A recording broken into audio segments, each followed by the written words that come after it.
Welcome to today's Explainer. Let's get right into it, because today we are looking at one of the most fascinating shifts happening in modern manufacturing. We're exploring how the absolute biggest players in heavy industry are totally rethinking their supply chains. We're talking about taking what used to be considered industrial waste and transforming it into massive, high-margin revenue streams. It is a perfect blend of sustainability and incredibly sharp business strategy. Think about this for just a second. How can heavy machinery manufacturers drastically cut their reliance on expensive raw materials and, get this, create entirely new sales channels at the exact same time? Sounds kind of impossible, right? But the answer lies right at the intersection of raw material costs and circular economics. This isn't just some theoretical concept. It's a measurable, reportable strategy that is literally rewriting the balance sheets of industrial giants. Okay, let's dive into this. Section 1. The Industrial Machinery Challenge, focusing on sourcing raw materials. To really get why this solution is so brilliant, we have to look at the macro problem. When we're talking about building heavy machinery, engines, earth-moving equipment, trucks, turbines, we're talking about an industry that relies on massive, almost incomprehensible mountains of virgin raw materials. Steel, iron, aluminum, glass, plastics. Sourcing all of that new material is wildly expensive. It takes forever, and you are constantly at the mercy of geopolitical supply chain volatility. Digging new stuff out of the earth every single time you need to build something is just becoming way too financially and operationally heavy. Now, what's really interesting about this slide is the transformation. Picture an old, worn-out, end-of-life diesel engine core. It essentially looks like scrap metal, right? Destined straight for the landfill.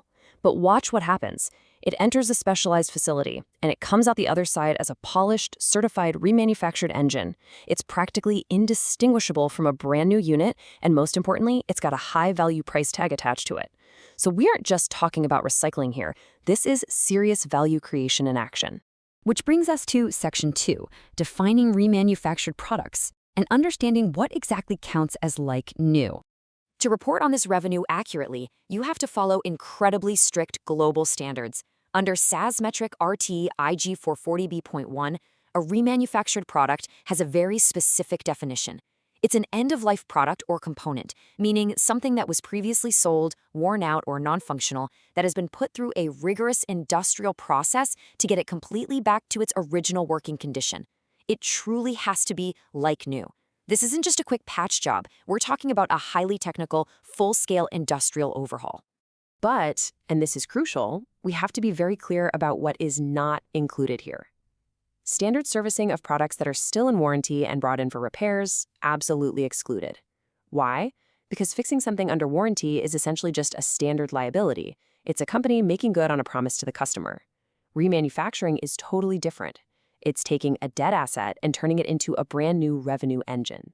They are fundamentally different financial activities. So how do companies actually get their hands on these massive end-of-life products to rebuild them? That brings us to Section 3, Core Take-Back Programs. A remanufacturing facility is completely useless if you don't have a steady supply of what the industry calls cores, those used parts. The SASB standards actually require companies to detail exactly how they get them back. You have to build a reverse supply chain that is just as robust as your forward one. That means setting up formal product take-back programs, deeply engaging with your customers and suppliers, or creating specialized equipment exchange programs to keep that pipeline full. So the crucial point is, how do you incentivize people to actually lug these heavy components back to you? Well, one of the most effective strategies is using refundable dealer deposits. It works like this. When a customer or dealer buys a remanufactured part, they pay a deposit up front. They only get that cash back when they return the old, busted core to the manufacturer within a certain time frame. Financial incentives like this are literally the lifeblood that fuels the entire core recovery ecosystem. Now that we've covered the logistics, let's talk numbers. Section 4, reporting remanufacturing revenue and those vital financial metrics.